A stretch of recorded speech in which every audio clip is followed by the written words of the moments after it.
everybody, it's Norm from Tested, and I'm on set of the Futurama real-life short film where they're bringing the cartoon to life. They've built sets, they've built animatronics, and they're using practical effects miniatures for the Planet Express ship. So we're going to learn about that process today. So I'm joined again by Dan Lanigan, and we also have your head of effects on this production, Martin Meunier. This is a really interesting setup, and we want to devote an entire piece to talking about just your use of practical miniatures. We have a love for the miniatures ships in Star Trek and Star Wars, and you're kind of taking that idea and bringing it to Futurama. Absolutely. We believe, and I believe, that although CGI has its place in filmmaking, you know, we all got addicted to this stuff when it was being miniature. It was miniatures shot on film, and we've kind of gotten away from that with CGI. And nowadays, technology has gotten so far ahead that you can actually shoot miniatures relatively expensively. When using miniatures, you have the ability to use real light, and real light is very hard to capture. It's something that you really have to fake in a computer, whereas we can throw real light at this and it reflects and it does amazing things. For this effect, there's the building of the prop, there's the filming, and then there's the how you're filming the compositing. And the prop itself, this Planet Express ship, interestingly, is actually, it's a custom modification of a kit. It is. It is. Harrison Cricks sold a limited edition version of the Planet Express, the cartoon version. Which you're holding. Which I have right here. I bought one of the three early on. I was a huge fan. And then he decided to do some castings. So I bought a couple of castings, and we used that to scale and base our Planet Express on. We heavily modified it. But as you can see, the basic body shape is pretty similar. You know, it saved us a lot of time to be able to use that kit on this. Right, because that model that Harrison made, Vulcan Props made, is almost a perfect real-life imagining of that aesthetic, right? It's the way wonderful. the light bounces off of it, it looks like that cel-shaded look. But what you wanted to go for was something that looked more real life, like if someone actually built the ship and it could fly. Exactly. So let's talk about some of these modifications, because sculpturally, there's heavily modification. I can see from the fins to the lights. You said how many lights? Well, we had a model maker named Leo Garza that took a casting from this model, and basically Dan's requirement were to make it real, but really stay within the spirit of Futurama. So if you look at the spaceship and you haven't seen the cartoon version, it has to feel like undeniably the same. Well, we created the fins with a little more aerodynamic, a little thinner. We redid all the bolts. You see the engine is a lot more realistic. There's a full cockpit on the inside with lights. There's a hangar bay. The door opens up too in the front. So it's completely done with lights inside. So this thing is basically a little bit of a real life version of what this is, taken inside and out. Yeah. You can see all the rivets are there. There's detail from little impacts. This is basically what a big plane would look like at that scale. Right, and it captures almost like that used universe look that George Lucas brought with Star Wars. Yes, and I mean the Planet Express ship is supposed to be a handmade, throw-together ship that the professor has been changing for years and years and years.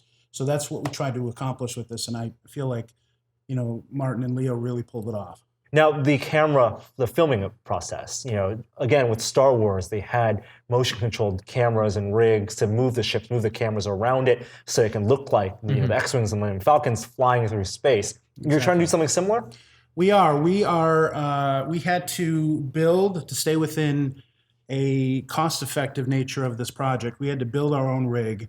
Luckily, Martin was able to help design this with Matthew Huber, and we've basically built this from the ground up with all different types of motors and Arduinos. It's controlled using the Dragon software, the stop-motion software, which generally wouldn't necessarily be used to animate spaceships. Usually that's motion control, isn't it? Yeah. But we're using that system, and we have something that actually helps us because we're doing it in stop motion. We can use a recto-reflective panel with a special mirror system that allows us to get unique mats for each frame that we have, so that it cuts down on the post work that we need to do by about 70 or 80%. Oh yeah, Right. normally you would roto this by hand. We Right. roto the computer or you do it in front of a green screen. Green screen. Right. That's what they did with Star Trek, Sure. right? You look at all It's this behind the all scenes green footage. screen, yeah. They actually cut it out, and then you put the star with the matte, cut out the masking, but you're building the masking and We're capturing doing it. it all at the same time. Basically, when the camera takes a picture, it'll take a picture of a lighting pass where we have the lights. Our computer shuts off the lights, turns on the house lights that light the spaceship. It takes another shot.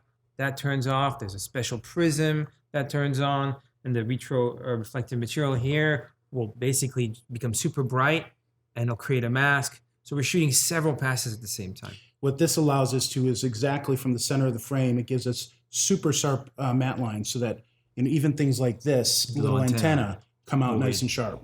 And traditional motion control with a huge production rig, the camera's moving in real time. You have maybe the ship moving in multiple axes. Right. By doing stop motion, you have a finer control, and it's necessary because of the scope of the project. But also you're then taking advantage of that extra time to then build in some extra work. I mean, a lot of people use motion control cameras in stop motion, but none like this.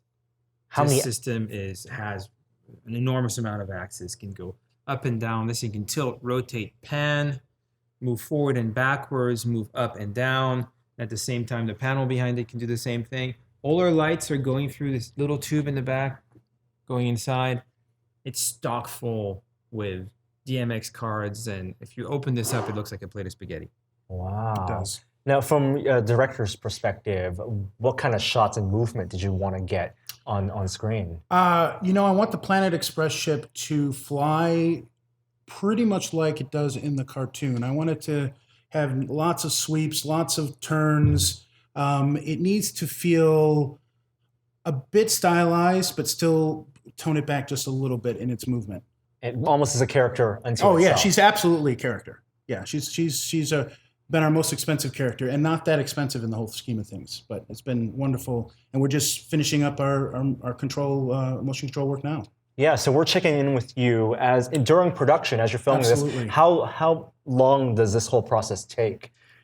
Well, it Depends on the amount of shots. Our episode 1, we're going to have probably a minute worth of miniature shots. In future episodes, hopefully, we'll have a lot more. We've got some dogfights planned and things like that.